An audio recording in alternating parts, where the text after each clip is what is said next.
Good day, lovelies. This is Alyce Dylan, and you are at the Indigo Rose Lounge.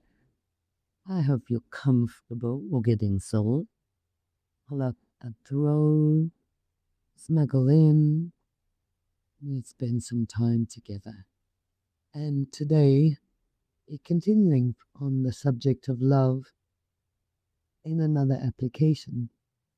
So we've heard, and we might have heard if you've done any self-work journeying, people discuss career paths, work being the thing you do with your days to generate income or exchange with the world. So you put your time and your attention and your energy into the world, and for that you are rewarded. That's how the energy flow happens. You are paid for your time and attention with energy that often is in the form of money, and then you exchange that energy for other things that you need. That's how the world works in the current framework. And really, what we're looking at there is the quality of your time and attention and the skill inherent in your time and attention. So, the reason ostensibly why somebody would generate more energy, more income from their time or attention is because their level of skill is higher. Of course, we know it's more complicated than that. It's about attraction, what we believe we deserve, and all sorts of other adjustments in that. But if we just take it at face value, that your time and attention or your skill is going to have X value, and you will be compensated for that with energy exchange, then doesn't it practically make sense for you, or if you are guiding a young person, for them to find out what it is they love, what is it they love to do? Again, we're talking about love again in another application. But so much in the past history of humanity has been about people doing things, performing functions, not because they love them, but because their parents did them, or they were pushed into that direction, or it was just their easiest way to create a living, like use that wording, a living. But in this day and age, surely it would be best if we can to find out what it is that we love and do that. What is it that we love to do with our day? Because there is a correlation between doing something that we love to do, that inspires us, that drives us, and the quality of that time and attention. It's just very practical. It's common sense. What do we love?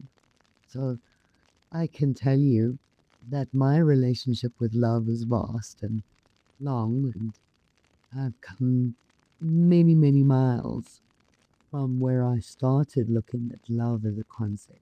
And I will admit, I find it difficult to love humanity in general. In lots of spiritual texts and lots of directional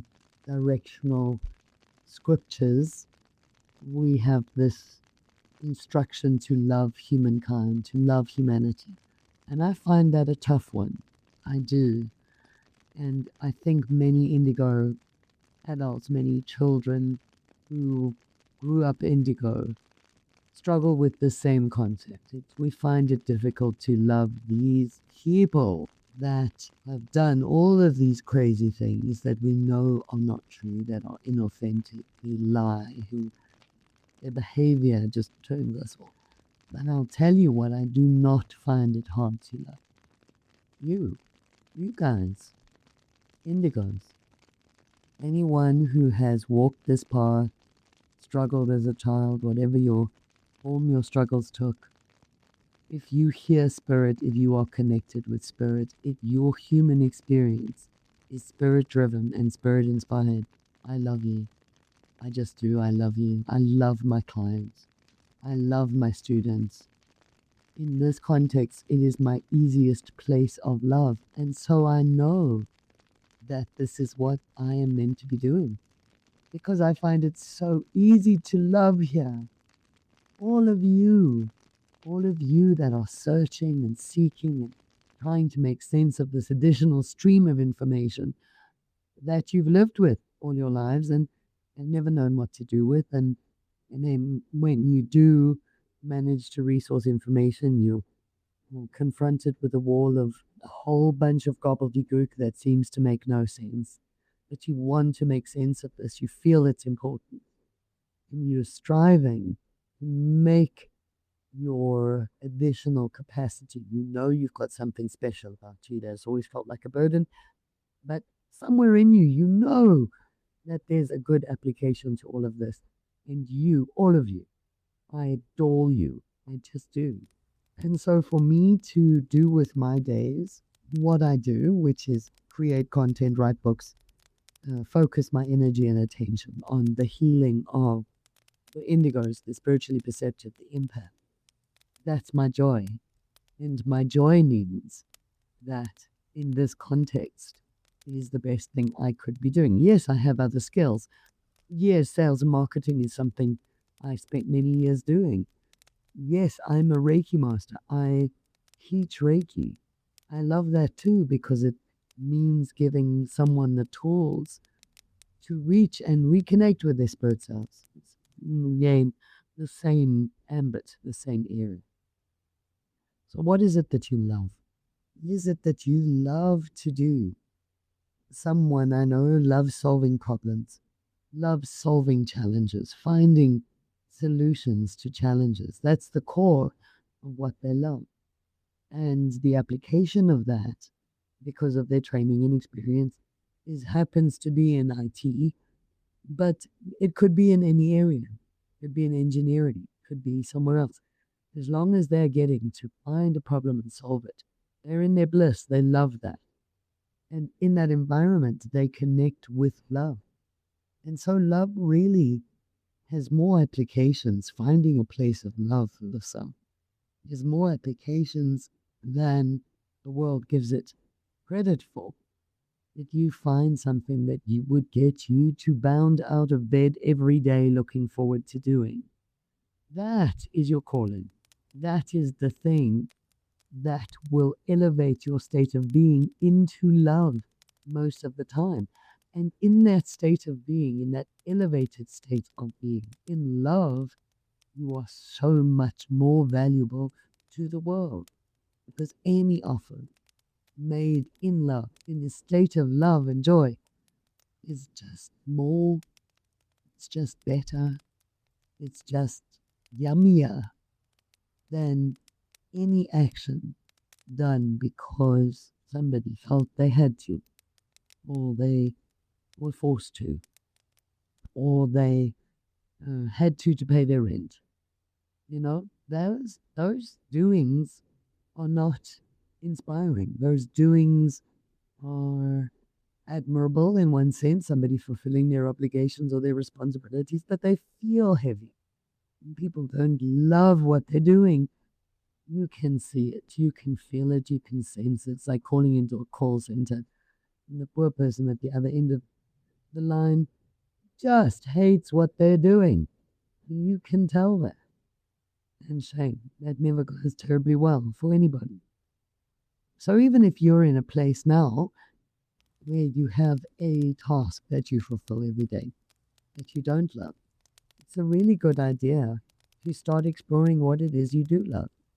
There will be an application of the things you love to do that will generate you an adequate exchange to serve your needs. There will be. But when it comes from a place of love, it always goes service first. I do this because I love to do it. I would do it if it earned nothing, because I love. And in this space, I love, and in loving, I feel good. So find that. Find what it is that you love to do. Find what it is that would elevate your state of being to love, joy, excitement at least, and then find a way to apply that to something in the world so that we can love always. Really, practically, I mean it, loving always. How do we do that? We do it in our days by, and sometimes, it's not the activity itself, right?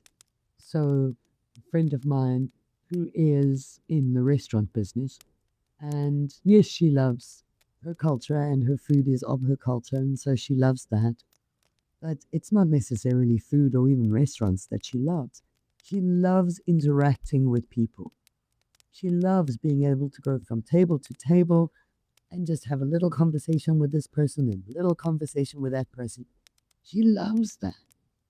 And you can see it in the quality of her service, in the quality of her restaurant, in the quality of even her produce, of her food, because she loves to do good things. There's a high quality for herself, but in her application in that environment is just to love. She loves flitting around like a butterfly and speaking to this one and speaking to that one. So it's not even necessarily that she loves hospitality, loves restaurants and anything, but what she does love fits perfectly in that environment, and so she's successful. And that's what I mean. Find an expression or an application of what you do love in an environment that needs your skills. And you'll find that you can elevate your days to a loving experience, to just loving what you do. Or, and the way you can start this is by assessing your days and looking at, well, which aspects of what I do I love? When is it that I feel best in my work? When is it that I really get inspired?